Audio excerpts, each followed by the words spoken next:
committee. We have myself as chair, Councillor Thiessen, Councillor O'Toole, and of course Mayor Jackie Clayton. So I'll call this meeting to order.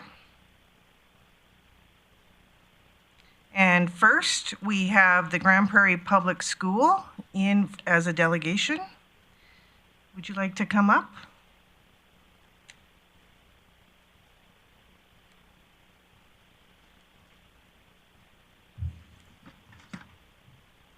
Thank you for coming.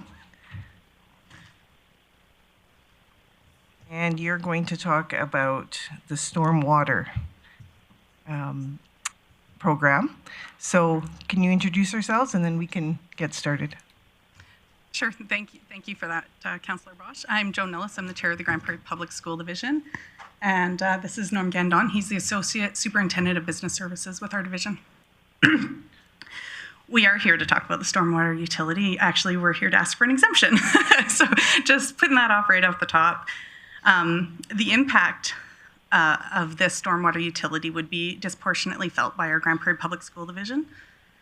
According to the report in your package, we estimate about 2/3 of the cost to schools will be felt by us. And we have 21 properties inside the school, or inside the city of Grande Prairie, and as we're only allowed to build in the city of Grande Prairie, that's where all of them reside. We're unique compared to some of the other non-for-profits in here because we only serve city residents. We are partners with the city on a lot of various topics, whether some of our buildings, some of our user groups, our gyms, things like that. And we only serve city residents. So everyone who's in our schools are from the city of Grande Prairie, which makes us a little bit unique. We're a publicly funded organization, as you know, and as partner with the city of Grande Prairie, we have schools and gyms in our fields, and we even have the city in some of our schools in Isabel Campbell and in Maud Clifford, for example, as well as obviously partners in our after-school programs. So in the evenings, our facilities are used for various community groups, and the benefit to the community, we think, is a little bit different with us compared to some of those other non-for-profits, whether it's our gyms, our parking lots, our actual user groups, things like that. No?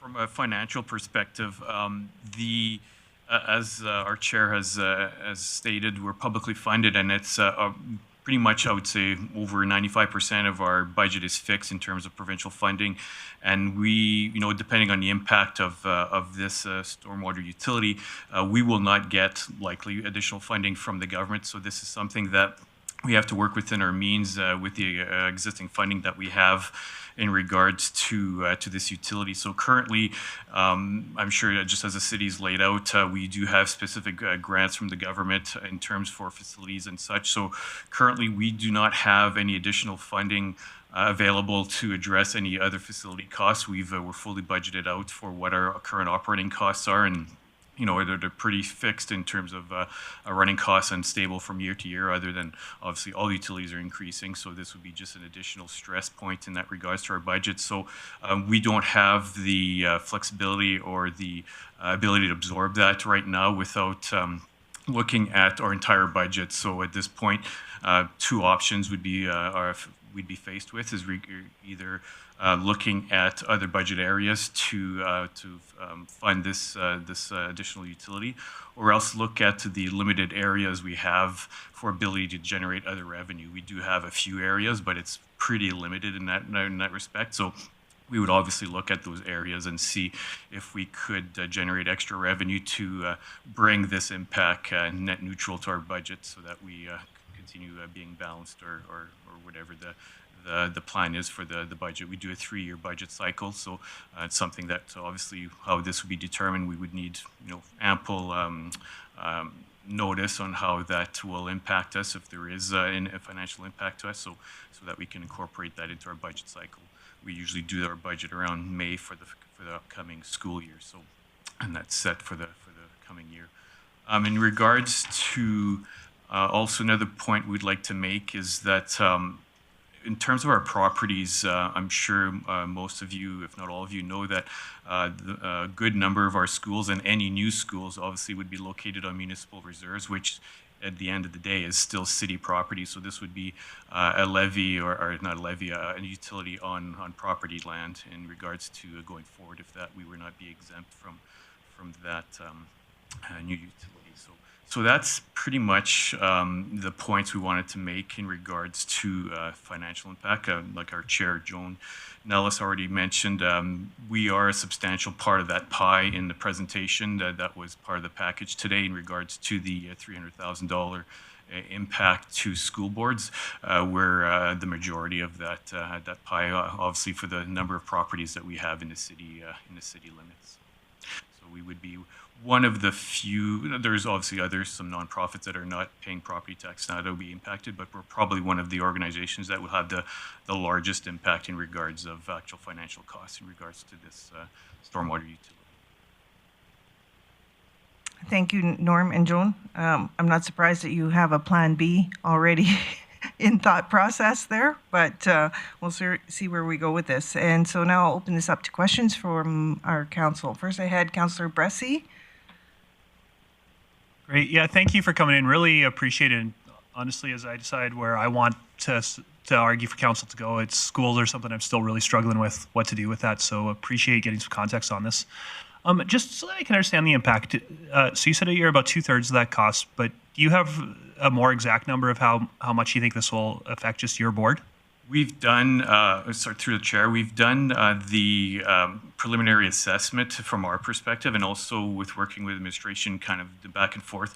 There's been a few numbers thrown out, but we've seen a range between 150 to 185,000 in terms of calculations based on what's available to us right now to do that. So once obviously the decisions are made on how this will go forward, I'm assuming that there'll be more refinement on the actual impervious numbers and such on our properties, because there is obviously maybe some adjustments that are required there in just how they're sitting right now. But that's the range that we've seen thrown out at this point. And what's your total budget? Through the chair, the budget is roughly just over $100 million, about $102 million.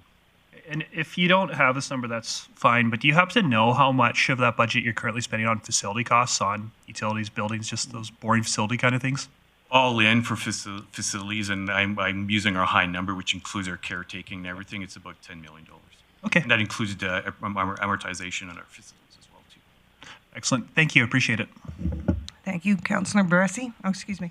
Councillor Thiessen. Thank you very much, Chair Bosch, and thanks so much, you two, for coming in today and speaking on behalf of our students. I appreciate that, not just the school boards, but for everyone involved. I was just wondering, how did conversations go with our administration? Have you had lots of in-depth discussions with them on the impacts and the potential use of the municipal reserve as a permeable surface that's almost mandatory for school sites? Have you had any of those discussions with our administration, and how has they gone so far? Yeah, through the chair, that's a great question. We some of us attended the engagement sessions you had, and then your administration has actually done a really good job of reaching out and giving us information when we asked, and then they met with us. We met with Mr. Tarrant and Mr. Mans, and they answered a lot of our questions, and I believe that some of the discussions we had were reflected in their recommendations. Okay, no, thank you for that. And just a quick follow-up, if I may. Just in regards to those discussions, did our administration seem tenable to exceptions, or that based on the guidelines that they've laid out for us here today, that school sites may qualify for that as a public service, as a space that offers green spaces, permeable surfaces, tree planting, and all that other stuff? Did they say that, you know, it is amenable, or you have to come to council for those? Sorry, Madam Chair, I think that question is kind of inappropriate for the delegation. I don't think the delegation should be asked to interpret how our administration feels. So maybe can you just rethink your questions? Sure. Still, I think the question is relevant in regards to coming here today as a member of the community, looking for a council decision to hopefully exclude the public school board, and then later we have another delegation for the Catholic school board. So is this your only option, is to come to council and to ask for this? Through the chair, I think that administration was pretty open with us. I don't I did not feel that they had their mind set when we met with them. I do think that we disagreed on the outcome. We were looking for an exemption. I believe their recommendation is grant. I understand where they're coming from. We just had a few issues with the grant program. So I guess to your question, Councillor Thiessen, is do we feel like this was the only way? I believe that this is the appropriate way. Perfect. Thank you. Thank you, Councillor Thiessen. Councillor Bressie, then Councillor Blackmore, and Mayor Clayton. Great, thank you. Something I'm trying to understand is the process of choosing designs for schools. A big thought of this program is that it gives incentive to design buildings and design properties in such a way that you've got less impact on a stormwater system. So maybe you get the same square footage, you go twice, you go a couple stories instead of one story, so you've got less hard surface, or maybe you have less parking lot, or you design your parking lot in ways to retain water, etc. I'm trying to figure out, when it comes to school properties, if that incentive actually exists or not, because you folks have a say on the design of schools, or is that completely provincially driven, regardless of local priorities, what a school design looks like? Just, do you think we could reasonably expect that you folks are able to adapt with new schools to this in the way that schools get designed here locally? Sure. Through the chair, there is some say in regards to school construction. It depends on the type of configuration of the school. When it comes to K-8 schools, not so much. It's pretty, best word I could come up with is pretty cookie cutter. They have their designs pretty much, you can make tweaks here and there, but in regards to the school, it's pretty limited. High schools in 9 to 12, a bit more flexibility. We had that experience here now, having recently opened a new replacement for the Comstead High School, and we did have some say in that, but a lot of it is dictated by the size of the lot as well too, and what's, the school has to be has to have so much instructional space. So there are all these guidelines from the provincial government saying you have to have this much space for instruction and so forth. And then that dictates how big the building can be. And we can't change that very much in regards to those requirements. Same thing goes for the actual layout of the outside property as well too. We have a say, but again, there's certain expectations, and of course, we need a certain amount of parking in regards to obviously the city requirements and so forth. So that's laid out as well too. So a bit of say, but not to the effect that we could make some dramatic changes to the outcome of a building. Okay, excellent. Thank you. Thank you, Councillor Blackmore. I don't really have a question, but more of a comment. If this goes forward today, one way or the other, it's still very preliminary, and there's a lot of nuts and bolts yet to be worked out. So thank you for coming today, because it gives us a good perspective to have an idea of your budget and the number of schools properties you have. Don't lose hope. Thank you, Councillor Blackmore. Mayor Clayton?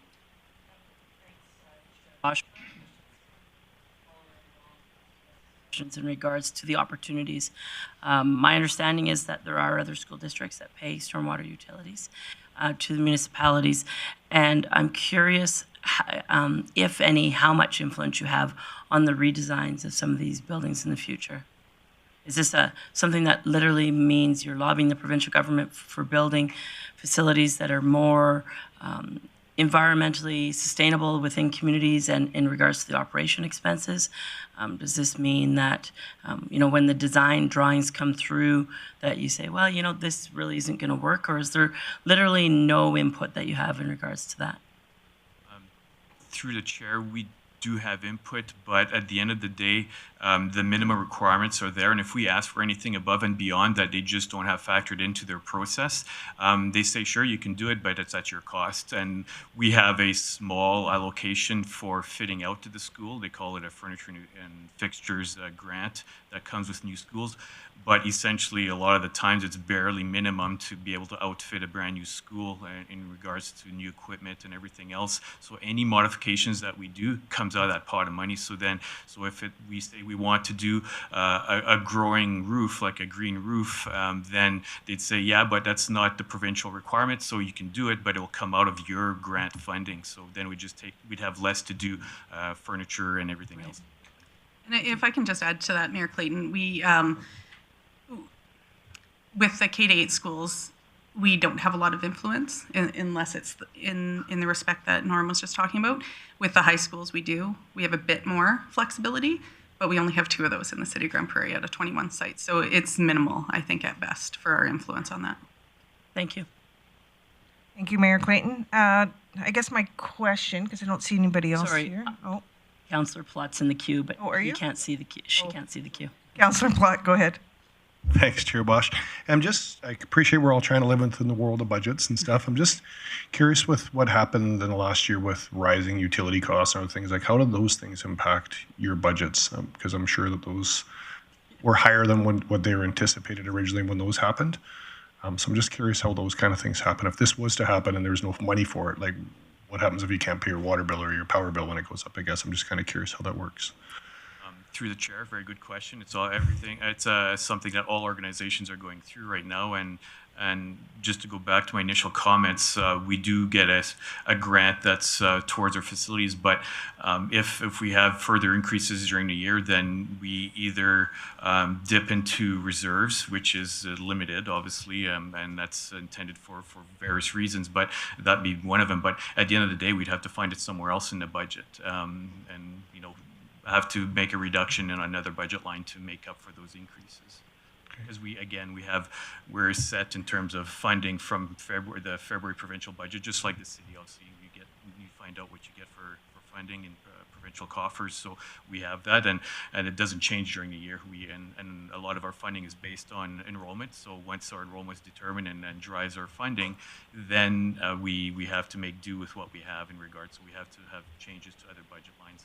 And talking about enrollment, we are funded based on our majority of our student enrollment, and it's a 3-year average. The other thing that is a struggle for us is if we're an increasing, we've traditionally in Grande Prairie, we've been a growing school division. With that, with a 3-year rolling average, they've created a mechanism where to create stability, but it kind of works. It's a struggle for growing school division because your funding's trailing. So we get 50% of our funding is based on today's numbers, and then the 30% of the previous year, and then the second previous year after that is based on 20%. So that we only get 50%. So if we've increased lots for this year, we've only actually got 50% of that money. Next year, then we'll get the 30%. And so if we have large increases of expenses that are disproportional to our increase in funding, then we basically kind of have to wait to our funding to catch up. So it is an additional stress point at that point in regards to higher increases in expenses than anticipated. And just if I can just have one more follow up. So just to understand, so is your 2024 budget already approved, or is that still you have to wait till next year to get the 2024 financing approved?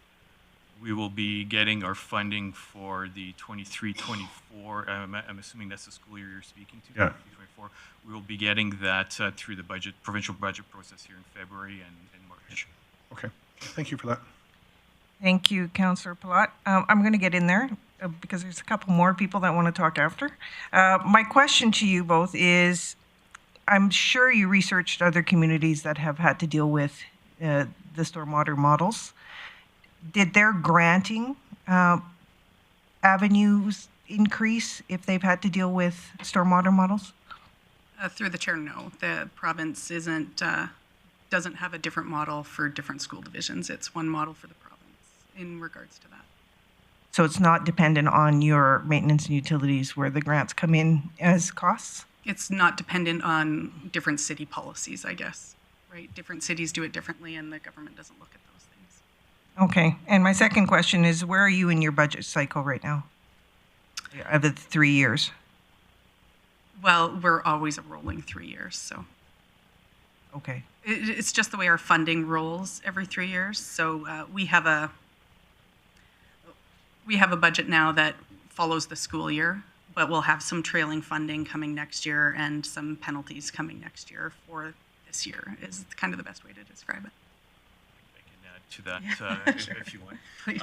Yeah, we, like our chair said, we have 3 year and it's rolling, so we'll drop off. So once we're entering now the new budget cycle for 23-24 school year.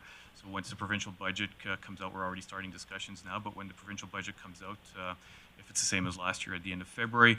Then March, the Ministry of Education comes out with our funding letters saying this is what your funding is going to be, because we've already submitted projections on what we think our enrollment's going to be for this coming year, and that's what the funding is based on. And there's no adjustments in the year, it's adjusted in the following year. So now we're doing a budget for 23-24, and we also do projections for 24-25 and 25-26. And then once we go forward, then we obviously drop a year and go forward. So that's what we do on our rolling 3 year. Okay, understood. And the funding is we submit our yearly budget by the end of May to the government. So by the end of May. Okay. Councillor Thiessen and then Councillor Berg. Thank you very much, Chair Bosch, and thanks again. You guys are answering a ton of questions here today. Good on you. So I'm just wondering how detailed a work the Grande Prairie Public School Division has done in regards to their school sites. So earlier was stated that we have 21 sites that we're dealing with here in order to budget potentially for stormwater utility. 2 of those are high schools. But high schools and their layouts are vastly different than a K through 8 school, where it usually has lots of field space, usually has lots of playgrounds, usually lots of area for kids to run around and rain to go into the ground. Whereas high schools are typically a little bit more concreted and asphalted. The parking lots are generally bigger because we anticipate that some students will be driving to school and stuff like that. Has the school board done any work on what the cost might be? Let's say if they were given, let's say council granted all your K through 9 sites, exempt from this process, versus your high schools, which have a bit more asphalt and concrete. Have you done a deep dive or an examination on what those expenses might be? Through the chair, and not at this point, we haven't done that detailed analysis on for the high schools. But to your point, Councillor Thiessen, on the surface, it may not appear that the high schools don't have as much green space, but in reality, they do have a number of physical education requirements where they do utilize many facilities in the city in regards to fields, playhouses, or field houses, and such. So there is still a large requirement. But again, looking at our situation here in town, sometimes it's the sites that, we've worked with the sites that are available in regards to building the high schools, and they might not have been ideal. So we do have to find compromises in regards to finding those fields and recreational spaces in the city, but they do still have high requirements for recreational spaces outside. Okay, thank you. Thank you, Councillor Thiessen. Councillor Berg. Thank you, Chair Bosch.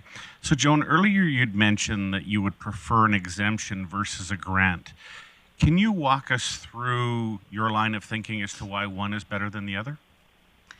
Yeah, through the chair, that's a great question. I think that we thought about it when we were talking with administration, and one reason is because we feel like we're unique in the list of other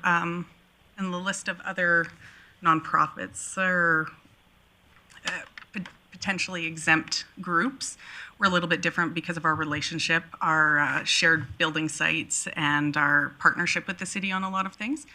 We also don't want to have to lobby for this every year. So if the grant was something that was yearly renewed, it would be really hard for us to budget for. It would be really hard to depend on it.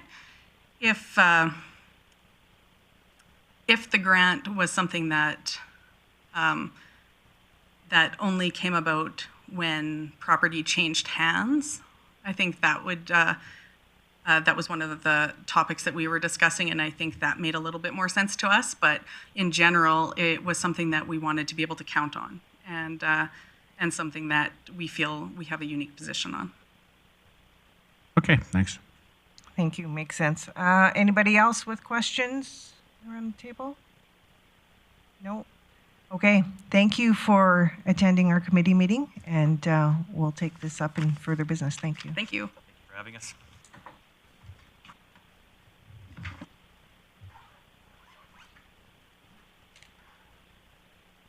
Next, we have another delegation from the Catholic School Board, and Mr. Snowball is on the paperwork to speak to us.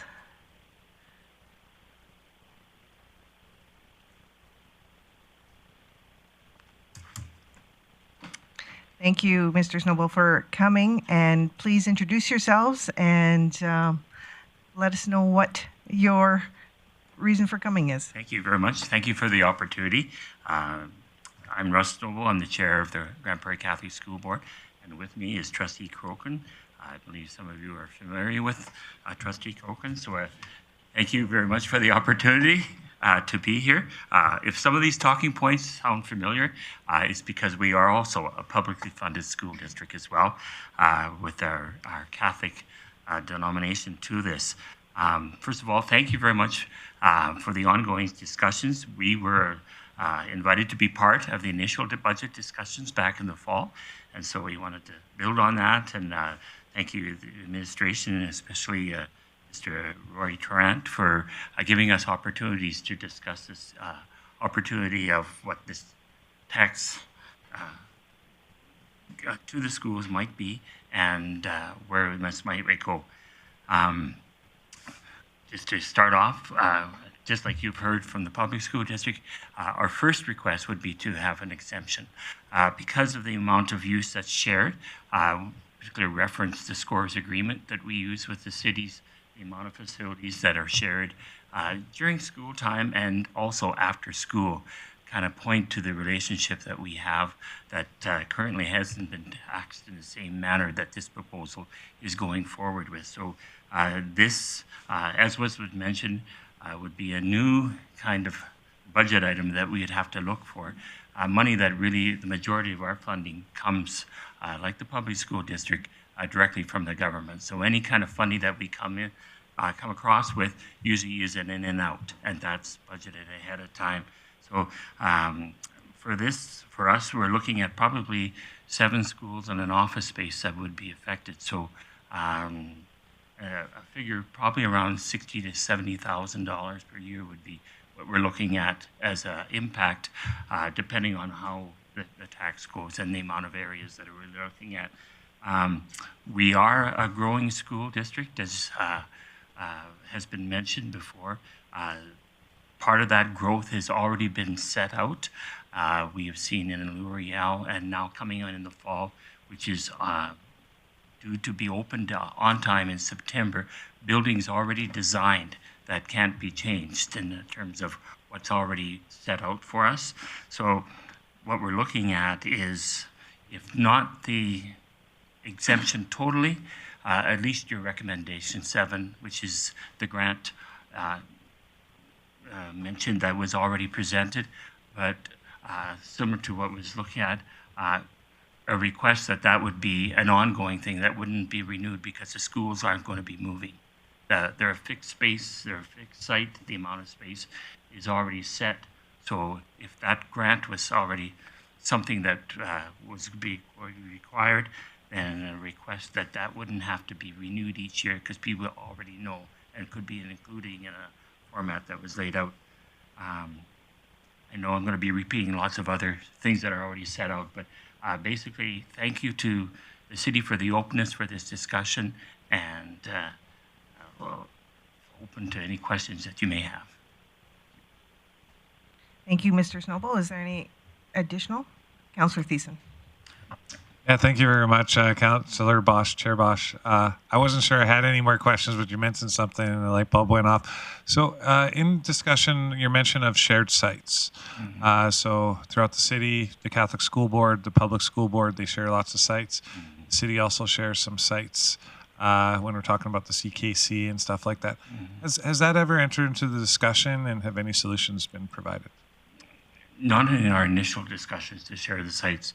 The schools often hold other programs that are after school, such as a YMCA program. Those kind of things are there. So there is opportunities to do that, but it hasn't been designed into what we have factored here.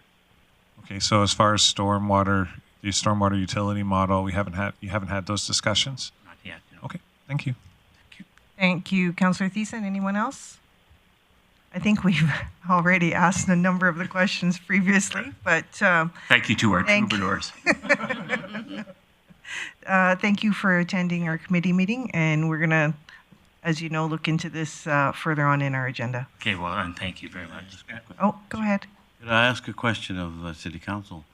Have we talked with our rich uncles under the dome? You know, instead of us poor cousins having to try and find any money.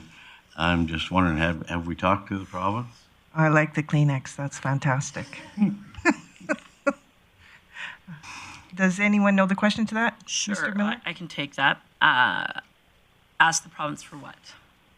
For money to support school boards in regards to a stormwater utility model? Yeah, this additional money. We actually haven't advocated on your behalf at this point because there hasn't really been discussions where we've said, you know, could you advocate on our behalf to the province in regards to this? At this point, no decision's been made in regards to stormwater utility model. If the decision, once the decision's made today and assuming it will go to council, if there was an opportunity that was required, then I would assume that we would work with both school boards to advocate on your behalf. Absolutely. Thanks. Thanks, Mayor. That's No problem. perfect. Yep. Thank you for coming. And of course, this is very, very early in the stages of what the outcome will be, but we appreciate your acknowledgement and concerns. Thank you. Thank you. Now we'll go into reports, and we have Mr. Glavin of Operational Services to give us that update. Thank you, Chair Bosch. We'll start with energy and environment. Recently, the bioengineering project on the channel in O'Brien Lake was awarded to Associated Environmental, and that will get underway this summer. In engineering services, we've recently posted a tender for phase 1 of the road rehabilitation program that will cover 3 sites, 92nd Street, a portion of 115th Avenue, and another portion of 111th Avenue. As well as we've recently posted a request for quotes for our 2023 to 2025 storm sewer flow monitoring program. In facilities, we're currently working with Energy and Environment to finalize procurement of the solar project at the Design Work Center. In transportation, we've initiated the Community Sandbox program on Friday, January 13th, and we've had a significant amount of uptake already on that program. So that is going well so far. Residential snow clearing, the second rotation was completed yesterday. And in parks, we've supplied 33 neighborhood rinks across the city. This is average when you look at pre-COVID numbers, but down from during COVID when we had a lot more uptake. As well, we've recently opened the Croca Curl downtown across the street, as well as the skating oval. And with that, I'll take any questions.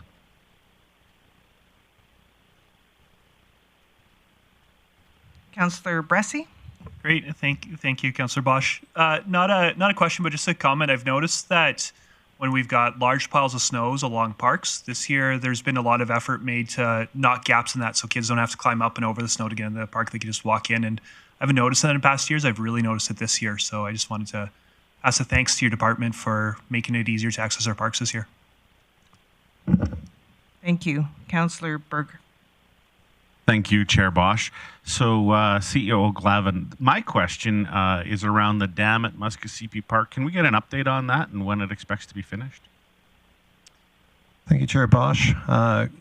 They have continued to work. However, they didn't make as much progress as they needed to during the fall to be complete before spring. So there's still going to work that is going to proceed into spring now, which will affect the level of the reservoir in the spring until they complete the work.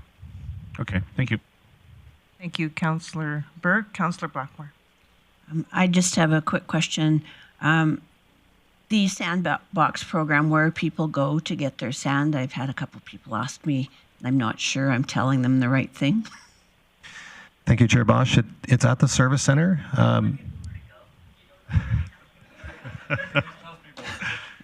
It happens to all of us. Yeah, it's at the service center. I believe there are more details on the website, but I can forward them along. I heard that on the radio as well, so yeah, it is being advertised throughout. Happy to hear that. Any other questions? No? Thank you, Mr. Glavin, for the update. And now we go into 3.2, the elephant in the room, stormwater utility.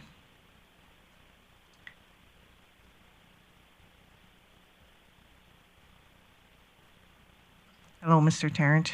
Hello. Would you introduce yourselves and tell us all the answers to our guests' questions? Excellent. Well, good morning, committee. I'm Rory Tarrant, the Director of Intergovernmental Affairs. And with me today, we have Baron Mans. So from Council's decision in September to proceed with the implementation of a stormwater utility, we went back and did a lot more work. We have brought Baron Mans, many of you familiar face to many people, has significant experience in engineering and running utility companies. And so he has provided a lot of expertise into setting up and the implementation of the utility. Some of the work that's gone on in that time since September is we had the 2022 ortho photos that were provided through GIS, and so we updated all the impervious surface area maps with those 20. So now we have very recent data to work on, and so Baron has been working with city administration to provide a lot more refinement on our calculations, and we've gotten to a place where we can have very accurate numbers here to provide that you'll see in the report today. With that, there's a number of recommendations that we have made in order to advance the utility further. And you'll see some of the next steps are that we are looking to have bylaws and policies created within the next few months. And this will give administration the direction needed and the parameters needed for development of those bylaws and policies. With that, I'll turn it over to Mr. Mans, who will be walking through the recommendations and give you at a high level some further background needed, and then open it up from there. Thank you. I'll just, as Roy mentioned, step through the recommendations and then respond to any questions. So some of these recommendations are based on the principles that the Council has already seen and approved, and then there's been some variations to those as we've worked out some of the details. So the first recommendation is that the utility be revenue neutral to the city overall upon implementation. So that means the total cost of operating the utility will be offset by an overall mill rate reduction that will be allocated well, there's a couple of options on how that will be allocated. The second recommendation is that the annual utility cost be recovered through a uniform impervious area charge on a $1 per square meter basis. That for residential properties, so up to fourplexes, would be based on the building footprints, and for all other properties would be based on the overall impervious area, so the building footprints, the parking lots, all the hard surfaces. The previous models had a single charge for residential properties.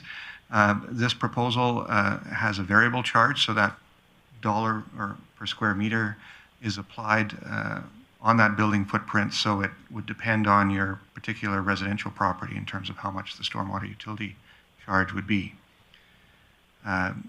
There's a recommendation that exemptions to utility charges would include agriculture and urban reserve zone land uses, undeveloped vacant land, and parcels that drain directly into Bear Creek or to a natural drainage course that don't impact the stormwater system in any way.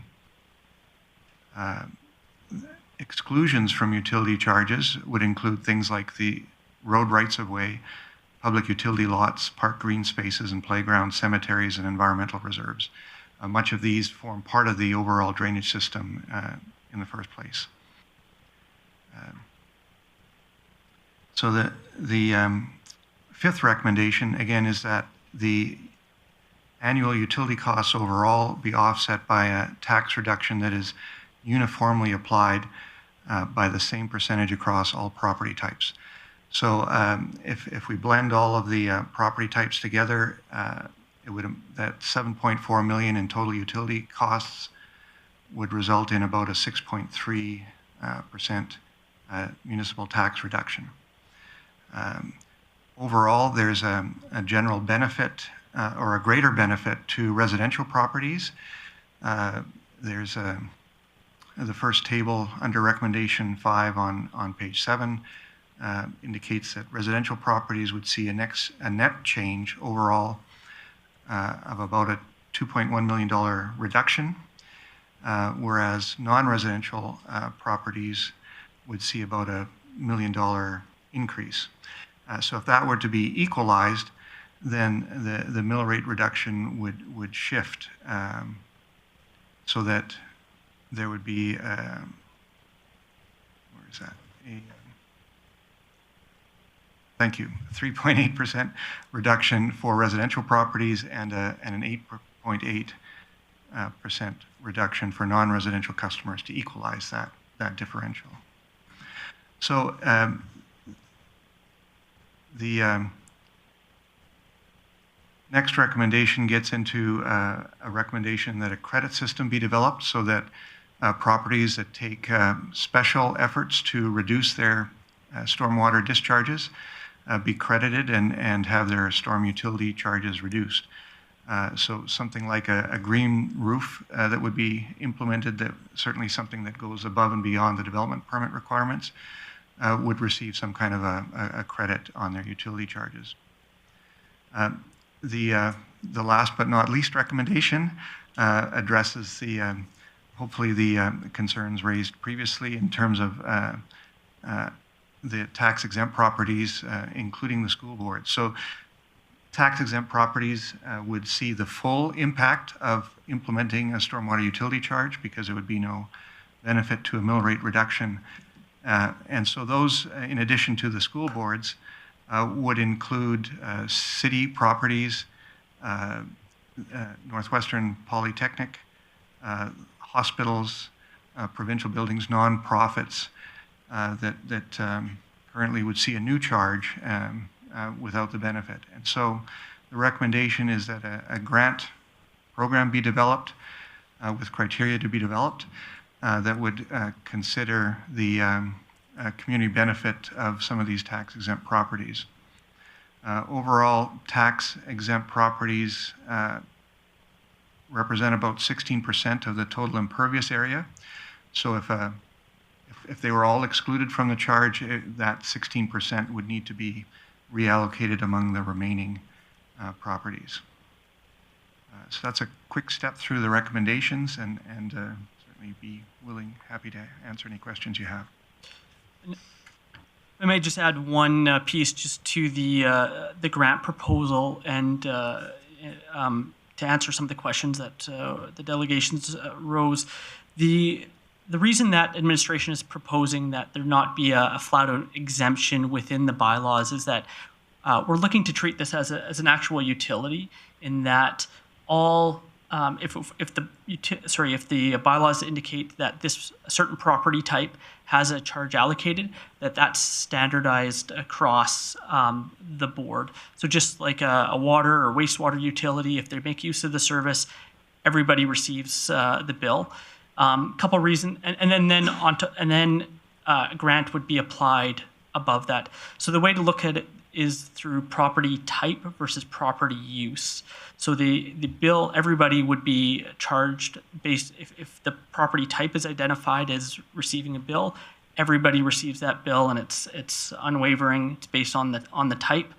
However, a grant program may be applied that's based on the use, and that may change from year to year. There's some buildings that change hands. We have city buildings that do get sold off from time to time, and so if there was just a base exemption on certain properties, those would get missed. And so the suggestion is that there'd be more of a regular check-in, and a grant program could be a 1 year, could be a 5 year, 10 year. Those are criteria that council will need to discuss if they want to go down that route. But that is the thought there, is that there needs to be some flexibility in that properties do change hands. And so again, the way we're recommending is that all properties be levied the charge, all based on the property type, and then if council chooses to have the property use incentivized, that there's a grant program that's developed on top of that. Okay, thank you. That was very informative. So, Councillor Berg. Yeah, thank you, Chair Bosch. So you'd mentioned the grant program, and we've discussed that a little bit. have you laid out criteria for that yet? Again, when I look at the schools, each one of them has playgrounds. They have park spaces, field spaces, which again do absorb a lot of that water. So I'm just kind of curious if you've discussed any of that criteria and if fields have been part of that discussion. Just as a point of clarification, so playing fields or grass surfaces wouldn't have a charge applied because those would be pervious. So any property that has grass or pervious surfaces wouldn't be subject to a utility charge for that portion. Yeah, so that would be neutral. But I guess what I'm working around towards is if the school was in theory to have a charge, would the field create a benefit to the city that could be, as part of that grant process, neutralized? Through the chair, we in this report we didn't come up with criteria. We were just looking for overall direction if that's the way council would like to go, and if so, that would be one of the next steps. Is we would come back probably within a month or two and have a more thorough discussion on. All right, we want to have a grant program. Here's all the different criteria that you could look at, and which ones would be most palatable to council to include within a grant program. But as Mr. Mann's identified right now, any impervious area is charged regardless of use. Okay, thanks, guys. Councillor O'Toole? Yes, thanks, Yuri, very much for the report and the information.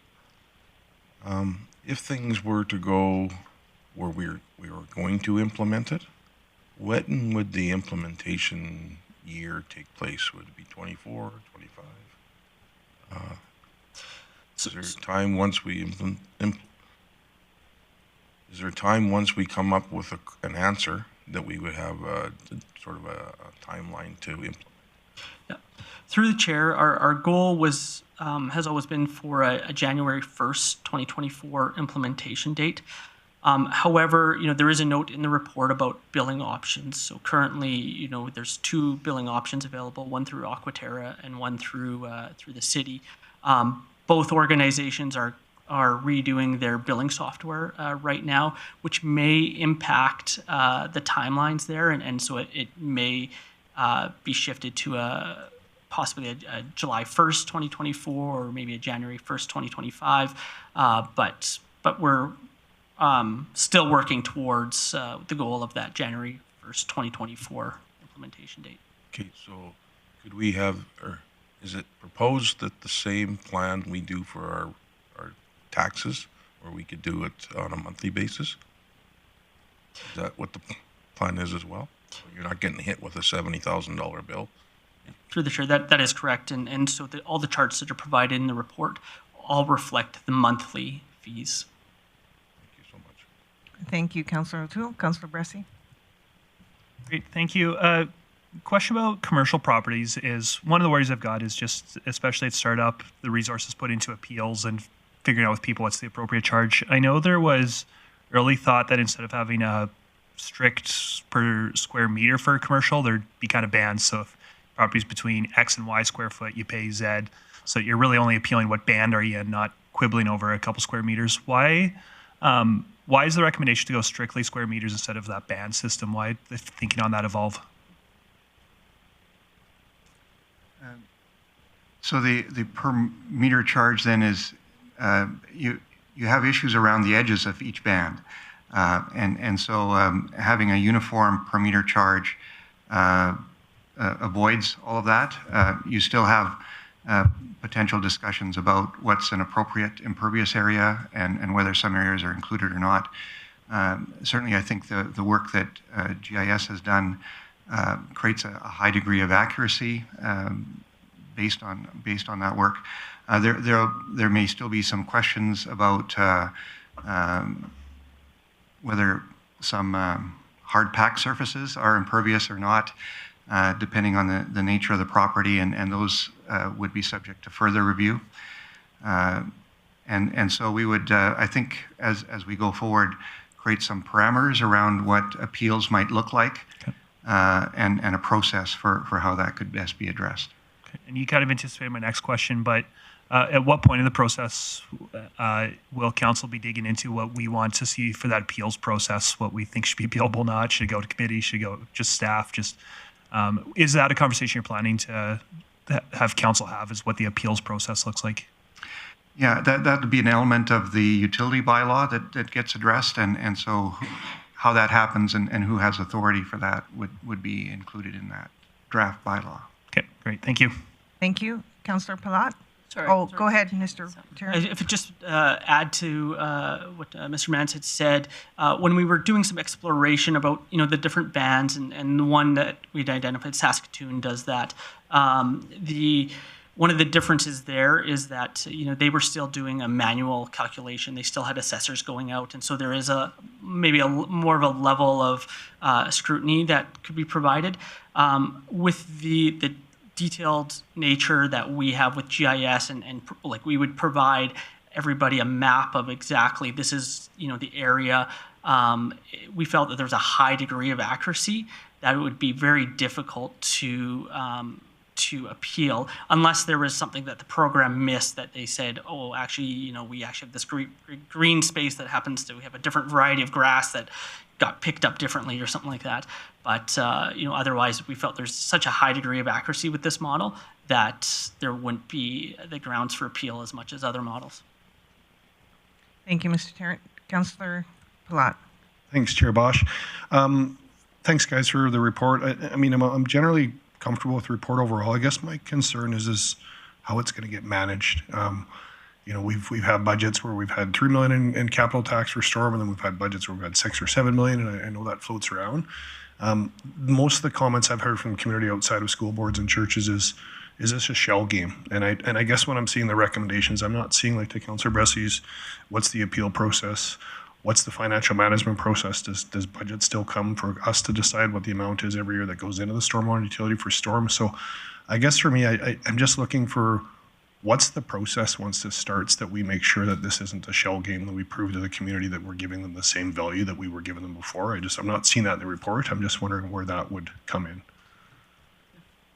Through the chair, the utility would be reported on a standalone basis, separate from the rest of the city, so that there might be greater transparency in terms of it standing alone. The forecasts that the city has put together include the capital requirements out several years, and so each year, similar to the current process, City Council would have a review of that utility budget and set the rates by bylaw or by motion. So it would get addressed in a similar way, any stormwater utility issues, in terms of council being the ultimate authority, as it, again, wholly a city utility, and ownership will remain with the city. And just to further that, I guess I've always had that concern about true cost accounting when inside of a city organization. I'm just wondering how we get to that with this. If we're comfortable that, we're going to have accounting, have this done off the side of the desk, is that part of it? Like, I'm sure it's been all thought out. That's the business case part of it. I guess for me, I would like to see more of, just to make sure that we're showing the community it's going to be managed in an effective way, similar to how the transportation levy would go to the development community. They would show them how they're spending the money annually and where it came from, that sort of stuff. So as long as there's a process there, I guess I'm happy to hear that. I'd like to see more about what that process would look like for council, what our reach would be, and the checks and balances for the community to ensure that this actually is working and it doesn't become a shell game. I know that's not the intent. That's the fear of the members of the community I've talked to. So as long as we can cover that, I'd be happy. I'm just not seeing it actually in this report. Go ahead. And I was going to say that that level of detail will come, and that's the next phase in when you get the bylaws and the policies that will be very detailed in terms of what the financial analysis would be and how the county is going to work. And so this report here will give us the not broad, more detailed principles that we can now build the policies and bylaws with. But certainly we'll take those thoughts into account. Okay. For comment, it would be hard to approve this without knowing that, for me, I guess. And I want to approve this, but it would be hard to approve that without me knowing how it's going to actually be managed moving forward. Mr. Mann? Further to that, currently, Transportation Services does both the roads and the storm sewer operations. And so those activities are somewhat integrated currently. And so while those will continue to be provided as they have, the separation of costs, I think, is an evolving process. And so you'll get improved separation between non-utility and utility costs as we go forward. So there's certainly been a lot of scrubbing of that and estimates on what those allocations look like currently. I think systems and budgeting processes will change going forward so that separation is cleaner. Thank you. Councillor O'Connor. Yes, thank you, Chair Bosch. My concern is on recommendation number 7, and I don't know if it's semantics over the words, but the school boards that made it very clear that a grant leaves them vulnerable to an unknown. And so I know you refer to select tax-exempt properties, and I'm just wondering, is just semantics on the wording, or are we going to try and help them not put them in a vulnerable position? Through the chair, I think there's lots of flexibility in what a grant program may look like in terms of whether there's phasing in, on whether there's a sunset clause, on whether it's some permanent basis. I would expect, again, a grant program would be included in a utility bylaw. And so that is somewhat hard-coded, so that the principles of that would be approved by the city to begin with, by council, and then would require some kind of a formal change to alter. Right. I think you stated that, whether it's 1 year, 3 years, 10 years, there's potential for locking in certain numbers of grants. Yes. Right. Okay. Councillor Thiessen. Thank you very much, Chair Bosch. Thank you, gentlemen, for coming in and answering these tough questions. I actually have 3 more, maybe an extension on the third one. The first one is also on point 7 around the grant recommendations.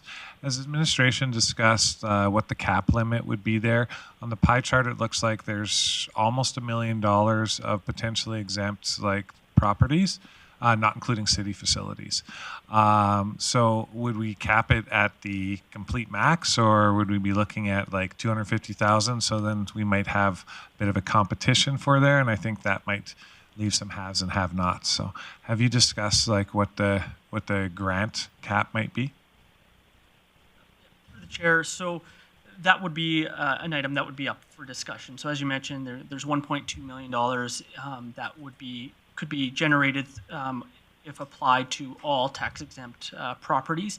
And so ultimately what the plan is for when we come back in a month or two with regarding the tax-exempt properties, and we start having that conversation, what we'll show is that for every property use that's exempted, that $1.2 million has to be added on to the utility charges, right? So you're going to see the rates go up. So if we don't charge, city properties, we exempt city properties, and there's going to be, about $500,000 more that's added to costs, right? And so that'll be council's decision to see, what the tolerances are in terms of, where the fees rise to, and based on what exemptions are given. Okay, no, I appreciate that answer. Second question is in regards to government buildings being, exempt from this, or possibly in the grant mix. I know that the city of Grande Prairie and other municipalities took a pretty good revenue hit when our grants in lieu of taxes were taken. Understanding that the government does provide many services to our community and other communities, why would we allow them into this exemption class category when according to the pie chart, it's such a small amount, compared to even the school boards?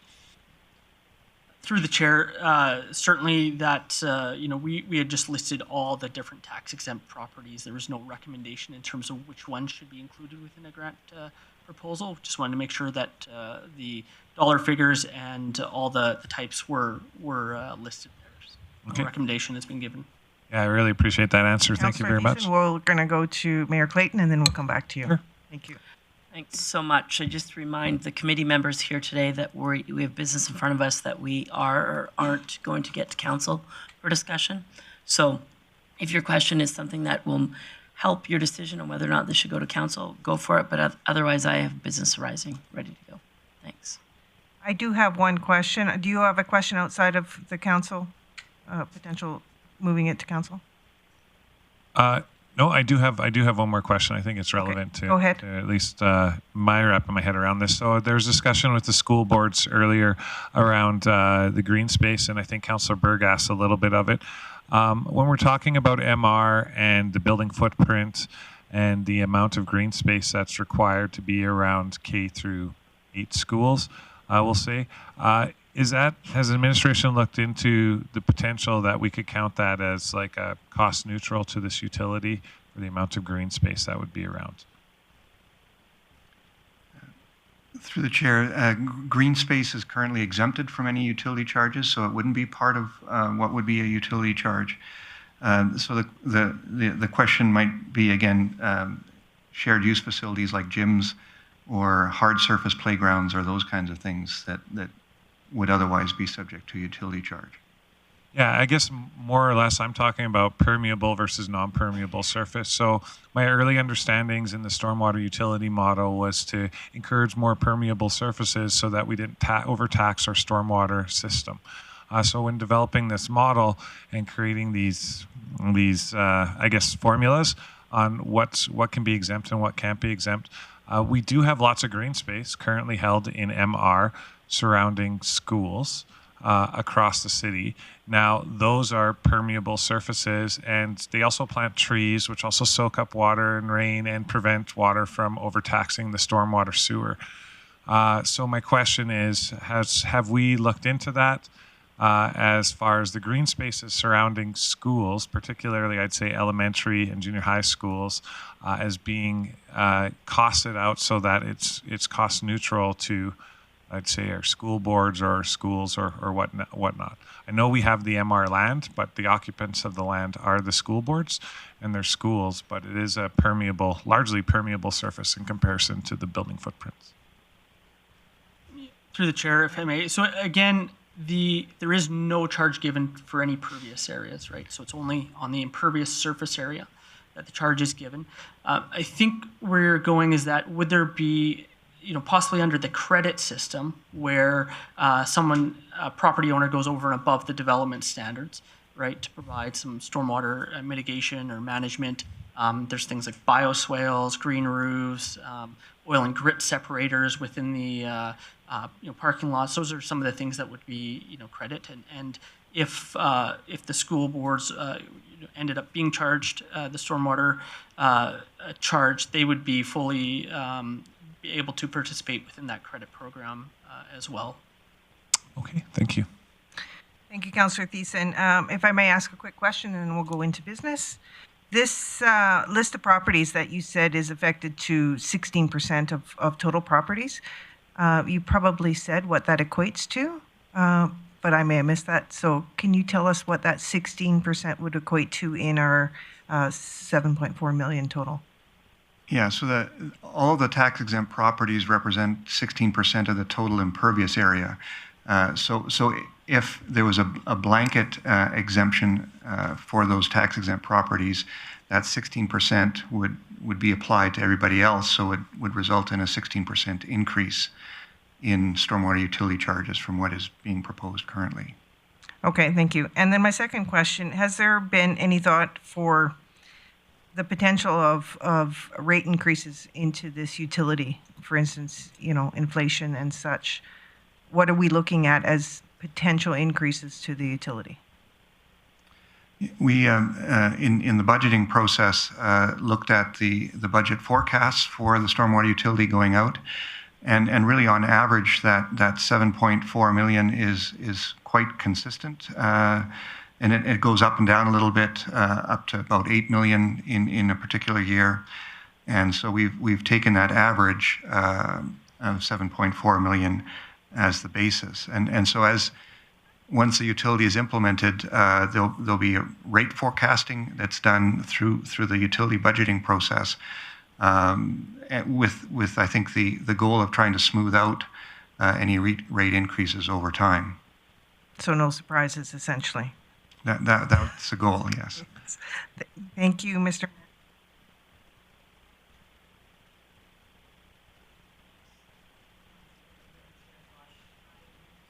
Just make one comment before my motion that Councillor Plot and yourself identified clarity in the sense of the reporting so that this isn't a shell game. And item number 1 in the recommendation clearly identifies that this be revenue neutral. I will amend item number 1 in my motion to address one of the concerns Councillor Plot brought up. But my motion being that committee recommend council approve the following recommendations in implementing a stormwater utility structured on the impervious surface area fee model, and the amendment to item recommendation number 1 be that the utility will be revenue neutral to the city and clearly reported annually upon implementation. So the other recommendations are there. This reminder to my colleagues can and I would think will be debated at council, but I think there was enough information shared today that we should be able to pass this motion to get it to council for further discussion and debate. Thank you. That motion is in order. Is there any discussion? Councillor Thiessen. Yeah, thank you very much, Chair Bosch. Thanks for the motion, Mayor Clayton. I will support this. I appreciate the amendment as well. As government, especially on the local level, we try to be as transparent and accountable as possible to all the members that we serve in this community. And I think this small amendment does that. I'm not sure I fully agree with everything that's presented, but we will have a second go at this to discuss and debate at council. So thank you very much. I'll support it. Anyone else? No, thank you. I'll call the question.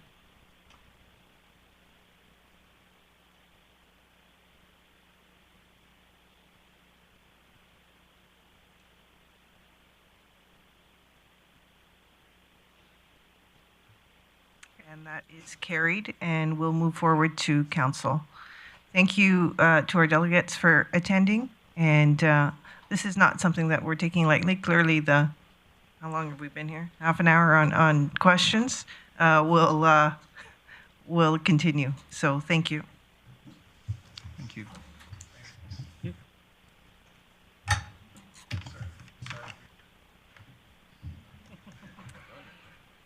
Next, we'll go into correspondence. We don't have any at the moment. Other business, nothing else has come up, nor has bylaw and policy reviews. We'll move into the outstanding items list. Mr. Glavin. Thank you, Chair Bosch. No changes to the outstanding items list are necessary. Everything's on schedule. Councillor Thiessen. Thank you very much, Chair Bosch. I would move that we approve the outstanding items list as presented. That motion is in order. I call the vote.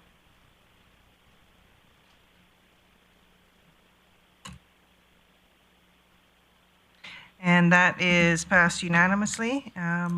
We will adjourn the meeting at 10:10, and we will have 10-minute recess and go into the next committee.